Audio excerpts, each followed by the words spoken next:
नमस्कार दोस्तों। बॉलीवुड का सबसे बड़ा हीरो नंबर वन जिसके साथ कुछ ऐसा हो जाता है कि उसकी जिंदगी बदल जाती है। दोस्तों, इस दुनिया में आए दिन चमत्कार और रहस्य देखने को मिलता रहता है। पूरा का पूरा ब्रह्मांड ही रहस्यों से भरा हुआ है। लेकिन अगर कोई चमत्कार बॉलीवुड के किसी सेलिब्रिटी के साथ हो जाए तो यकीन कर पाना मुश्किल हो जाएगा। ऐसा ही कुछ होता है बॉलीवुड के सबसे बड़े एक्टर गोविंदा के साथ। दोस्तों, आप लोग को पता ही होगा कि गोविंदा का समय अच्छा नहीं चल रहा है। ना ही उनका रियल लाइफ, ना ही उनकी रियल लाइफ कुछ अच्छा नहीं चल रहा है। आप लोग को पता ही होगा कि एक समय था 80 और 90 के दशक में जब गोविंदा की तूती बोलती रहती थी। कहा जाता था कि गोविंदा किसी चीज को छू लेते थे तो वो सोना बन जाता था। वो स्वर्णिम समय ऐसा था गोविंदा का कि एक एक दिन में 80-80, 90-90 पिक्चरें किया करते थे गोविंदा को प्रोड्यूसरों से बात करने के लिए, गरीबों से बात करने के लिए समय नहीं मिलता था। लेकिन ऊपर वाला सबसे बड़ा है दोस्तों। जब वो किसी पे हाथ मारता है तो उसको बहुत बड़ा बना देता है, और जब किसी को नीचे गिराता है तो उसको बर्बाद कर देता है। ऐसे ही होता है गोविंदा के साथ। कभी एक समय था कि गोविंदा के पास लग्जरी कारें और लग्जरी घरें हुआ करते थे, और कभी ऐसा समय था कि उनके साथ हर हीरोइन काम करना चाहती थी, हर प्रोड्यूसर उनके साथ काम करना चाहता था, डायरेक्टरों का भीड़ लगा हुआ करता था उनके बंगले के आसपास। लेकिन समय का खेल है दोस्तों। समय ऐसा बदलता है कि आज बॉलीवुड के सबसे बड़े actor hero number one Govinda के साथ कोई काम नहीं करना चाहता, कोई उनके साथ एक फिल्म नहीं करना चाहता, और बात यहाँ तक बढ़ जाती है कि गोविंदा को सुसाइड करने का नौबत आ जाता है। दोस्तों, गोविंदा डिप्रेशन में चले जाते हैं, और ये जब बात उनकी माँ को पता चलता है तो वो बहुत परेशान हो जाती है। वो गोविंदा के पास पहुँचती है और गोविंदा को समझाती है। उनकी माँ गोविंदा को पढ़ने के लिए कल की पुराण देती है। कहते हैं इसको पढ़ो, तुमको सब समझ में आ जाएगा। गोविंदा कल की पुराण पढ़ने लगते हैं, और जैसे जैसे वो पुराण पढ़ने लगते हैं वैसे वैसे उनको काम थोड़ा बहुत ठीक ठाक होने लगता है। लेकिन बात यहाँ तक बिगड़ जाती है जब उनके एक बहुत ही खास दोस्त, बहुत ही अजीज दोस्त उनको ये कहकर बेइज्जती कर देते हैं कि तुम एक घमंडी इंसान हो, तुमने अपने आप को बर्बाद कर दिया, अब क्या मुझे बर्बाद करोगे। और वो बात गोविंदा को चुभ जाती है, और वो बात गोविंदा को इतना चुभ जाती है कि गोविंदा सुसाइड करने के लिए ठान लेते हैं। और सुसाइड करना लाजमी है, डिप्रेशन में जाना लाजमी है। क्योंकि जब तुम्हारा कोई खास दोस्त, जब कभी ऐसा वक्त हुआ करता था कि तुम्हारे इशारों पे वो नाचा करता था, तुम कहते थे बैठो तो वो बैठता था, तुम कहते थे खड़ा हो जाओ तो वो खड़े हो जाया करता था। लेकिन आज वही दोस्त तुम्हें ताना मारता है तो तुम्हें बुरा जरूर लगेगा।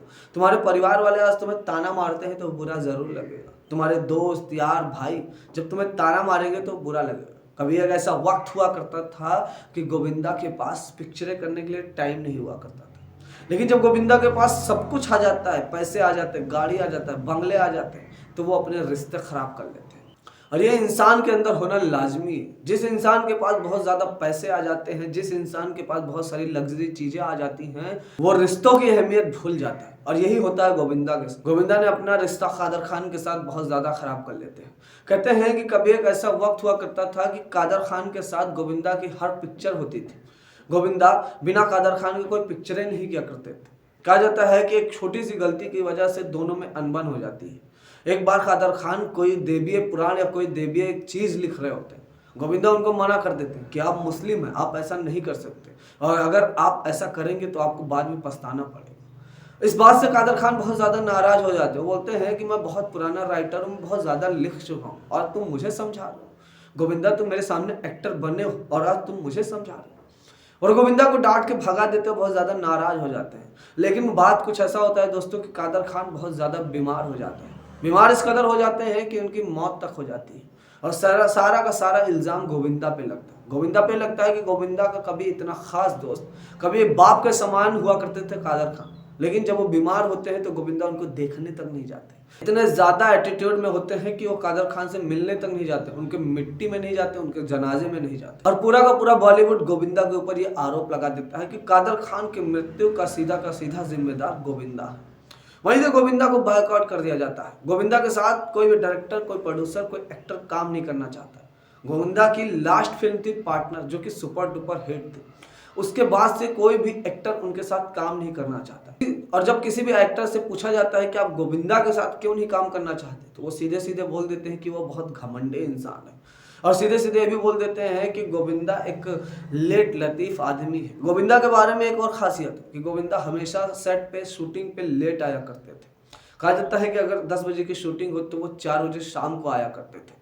अब आप लोग ही सोच लीजिए कि यहाँ पे लाखों क्राउड, लाखों रुपए का खर्चा लगा होता है सेट पे, करोड़ों रुपए दिए जाते हैं एक्टरों को, और अगर आप 4 बजे आओगे तो शूटिंग क्या होगा? शूटिंग तो बिल्कुल नहीं हो पाएगा, मतलब करोड़ों रुपए डूब जाएंगे। और ये आरोप सीधा का सीधा आरोप लगता है गोविंदा के ऊपर, क्योंकि गोविंदा का घमंड बहुत ज्यादा हो जाता है, और यही वजह है कि गोविंदा के साथ कोई काम नहीं करना चाहता और गोविंदा डिप्रेशन में आ जाते हैं, गोविंदा परेशान हो जाते हैं। जब उनके एक खास दोस्त उनको इस तरीके से बेइज्जत करते हैं कि तुम बहुत घमंडी इंसान, बहुत लालची इंसान, उसी दिन गोविंदा डिप्रेशन में आ जाते हैं और सुसाइड करने को ठान लेते हैं।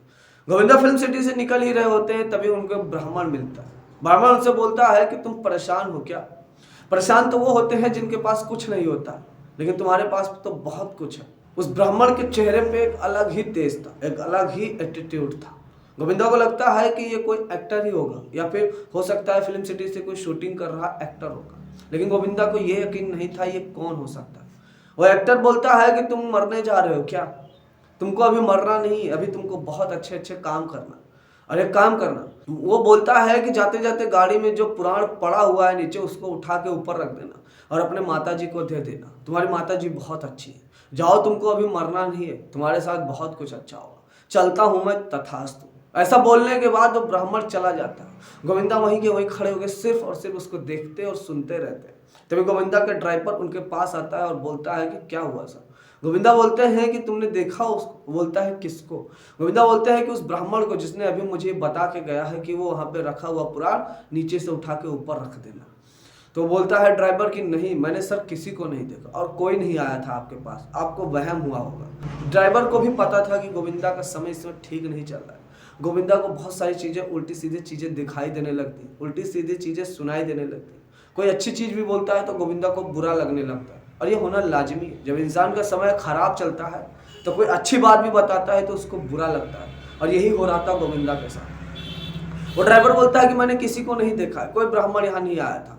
गोविंदा बोलते हैं कि तुम पागल हो गया, अभी मेरे सामने ही मुझे बता के गया, और अगर कोई ब्राह्मण नहीं आया तो चलो जाके देखो। वो बोल रहा था कि पुराण नीचे पड़ा हुआ, उसको उठा के ऊपर रख देना और अपनी माता जी को दे देना।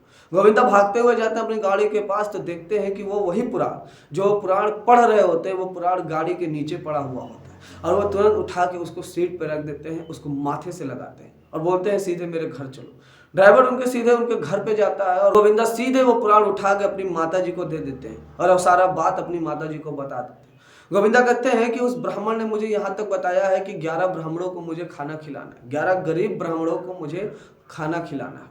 उसकी गोविंदा की माता जी कहते हैं कि वो कोई और नहीं, वो भगवान कल्कि ही आए थे, जो तुम्हें रास्ता दिखाने के लिए आए थे। जब गोविंदा की माता जी ये पूरा का पूरा बात गोविंदा के मुख से सुनती है, गोविंदा बताते हैं कि उसके चेहरे पे अलग तेज था। जब वो बात कर रहा था तो मैं बोल नहीं पा रहा था, बस सिर्फ और सिर्फ सुन पा रहा था। बड़ा ही अलग तरीके से वो ब्राह्मण दिख रहा था। मुझे लगा कि कोई एक्टर होगा, शूटिंग करने के लिए वेशभूषा बना के घूम रहा होगा, लेकिन उसकी बातों में अलग ही ठहराव था। मेरे सामने से ही चला गया और मुझे पता ही नहीं चला कहाँ गया। मैंने अपने ड्राइवर से पूछा तो उसको भी नहीं पता, वो कह रहा था कोई आया ही नहीं। उनकी माता जी को यकीन हो जाता है कि ये कोई और नहीं, ये भगवान विष्णु के अवतार कल्कि अवतार ही, जो कि गोविंदा को सही रास्ता दिखाने के लिए आए। वो गोविंदा को बोलती है कि वो भगवान कल्कि थे जो तुम्हें रास्ता दिखाने के लिए आए।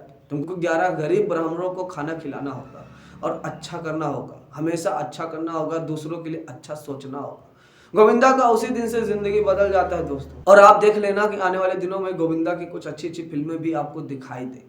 कहते हैं कि उसी दिन से गोविंदा बदल जाते हैं, घमंड उनका चकनाचूर हो जाता है, और भगवान पे तो उनको पहले भी यकीन था, लेकिन अब बहुत ज्यादा यकीन हो जाता है। दोस्तों, समय बड़ा बलवान होता है। भगवान कहीं ना कहीं किसी भी रूप में आके, वो किसी ना किसी रूप में आके तुमको मिल जाएंगे। तुम चाहे सेलिब्रिटी हो या फिर आम आदमी हो, अगर तुम अच्छे से किसी आदमी की मदद कर रहे हो तो हमेशा ईश्वर तुम्हारी मदद करेंगे। लेकिन अगर तुम बहुत ज्यादा एटीट्यूड, घमंडी हो, चाहे बिजनेसमैन हो, सेलिब्रिटी या कोई भी हो, तो तुम बर्बाद हो जाओगे। बर्बाद होते हुए टाइम नहीं लगेगा।